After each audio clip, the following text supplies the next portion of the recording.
If you control the nomination, it doesn't matter who gets to vote in the election, because every candidate knows they have to keep you happy.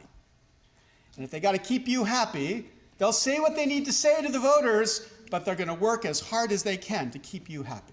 This system that Boss Tweed invented, let's call it Tweedism. Tweedism.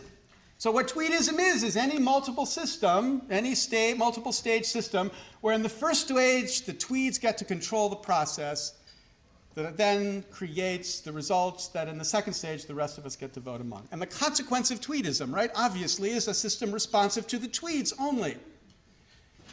A system of inequality because of the power the Tweeds have in the system. Now, when you understand Tweedism, you begin to see it everywhere. Think about the extraordinary protests that broke out last summer in Hong Kong, right? Students and then their parents and then most of Hong Kong showed up to protest a law that China had proposed for selecting their chief executive.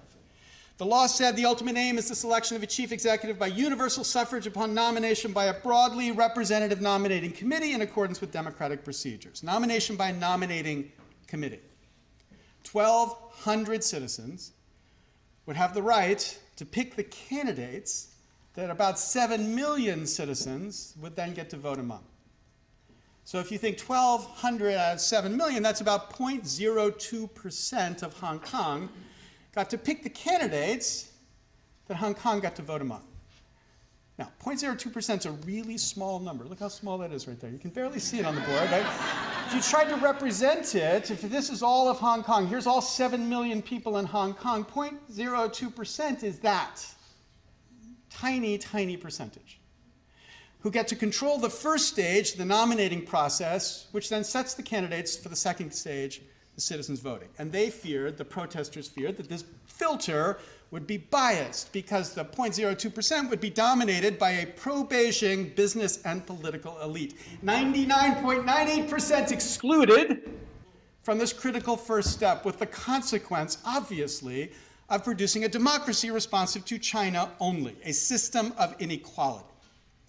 Now, these cases are obvious, not just to you, but I think to every American. If you had any American look at this story, they would say, yeah, these are obvious cases of fundamental inequality. So why not this case too? In America, we take it for granted that campaigns will be privately funded.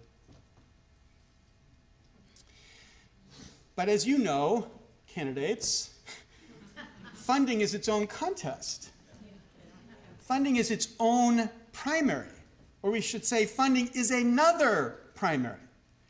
Right? You spend your time saying, vote for me to the voters, but before you get to say that, you've got to spend your time saying, give money to me to the funders. It's a primary. A primary takes time. Members of Congress and candidates for Congress spend anywhere between 30 and 70% of their time dialing for dollars, calling people to raise the money they need to get to Congress or to get their party back into power. And that process has an effect. It develops in candidates a sixth sense, a constant awareness about how what you do might affect your ability to raise money. Become, in the words of the X-Files, shapeshifters as you constantly adjust your views in light of what you know will help you to raise money. Leslie Byrne, Democrat from Virginia, describes that when she came to Congress, she was told by a colleague, quote, always lean to the green. Then to clarify, she went on, you know, he was not an environmentalist. This process is a primary. It is the money primary. It's not the white primary. It's a green primary. And what it means is we need to think about who the funders in that green primary are. The funders. So in 2014, 5.4 million Americans gave even $1 to any congressional campaign. That's about 1.7% of America.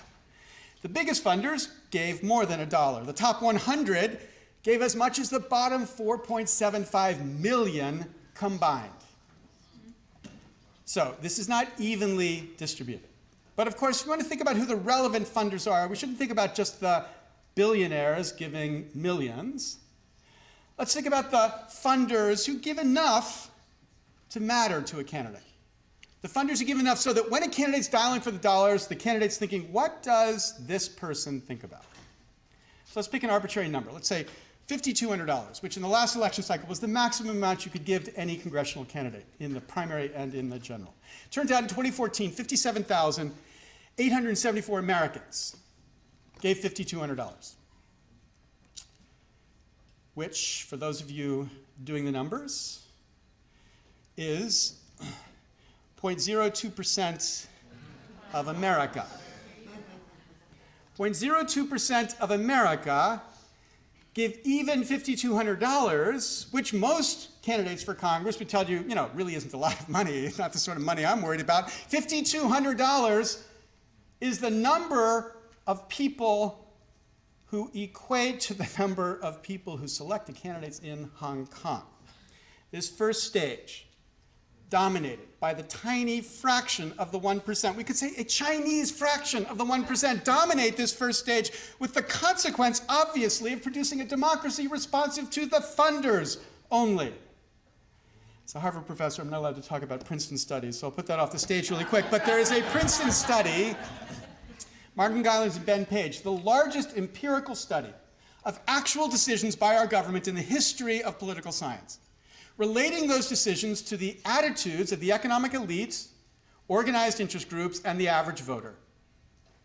And what they found was, for the economic elite, as the percentage of economic elites supporting a proposal goes up, the probability of that proposal actually being enacted goes up as well. That's intuitive, right? The more who support an idea, the more likely it is it will be passed. Same thing for organized interest groups. As more groups support something, the higher the probability is that it will be passed. Here's the graph for the average voter. The average voter is a flat line. Okay, what that's telling you is, regardless of the percentage of average voters who care about something, it doesn't change the probability of it being enacted. It doesn't increase the probability if we go from 0 to 100% of average voters. It has no connection to the probability of it being enacted, as they put it in English, when the preferences of the economic elites and the stands of organized interest groups are controlled for. The preferences of the average Americans appear to have only a minuscule, near zero, statistically non-significant impact on public policy in a democracy. In a democracy. Right? This was to be the picture of our democracy. We're supposed to be steering the bus. Here we are, we the citizens, steering the bus. But here's the reality of our democracy. The steering wheel has become removed from the bus. We don't steer the bus anymore, and the numbers show it. The numbers show it. This is the product of tweedism. It's the product of a fundamental inequality that we have allowed to evolve in our system. I'm not talking about wealth inequality, though of course tweedism amplifies wealth inequality. I'm not talking directly about race inequality, though of course race inequality ties to tweedism too. I'm not talking about sex inequality, I'm talking about citizen inequality. This is what tweedism is, an inequality of citizens in their influence over the political system. Okay, now, it's not the only inequality that citizens face. It's the most clever, which is why it gets this clever title, tweedism, right?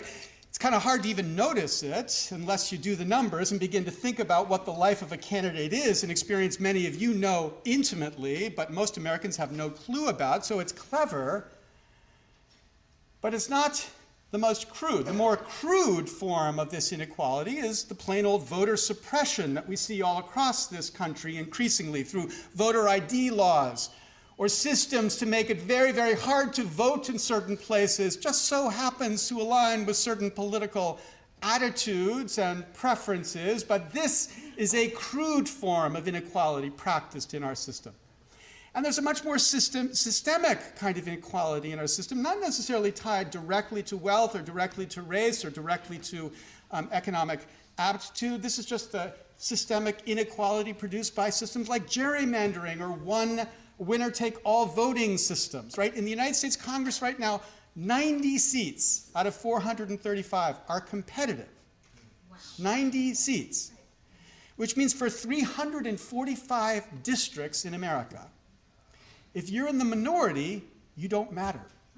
I'm not talking about racial minority. I'm saying if you are in the minority party, you don't matter to that congressman. Because that congressman or congresswoman realizes the only thing that matters is what my party thinks about. And I've just got to make sure that I don't get attacked from the far right or the far left, because that's the only thing that matters to me. So for every other citizen in that district, they think of their congressperson and think this person doesn't care about me because I have no influence over that congressperson's future. All these are aspects of the inequality that we have allowed to grow inside the system.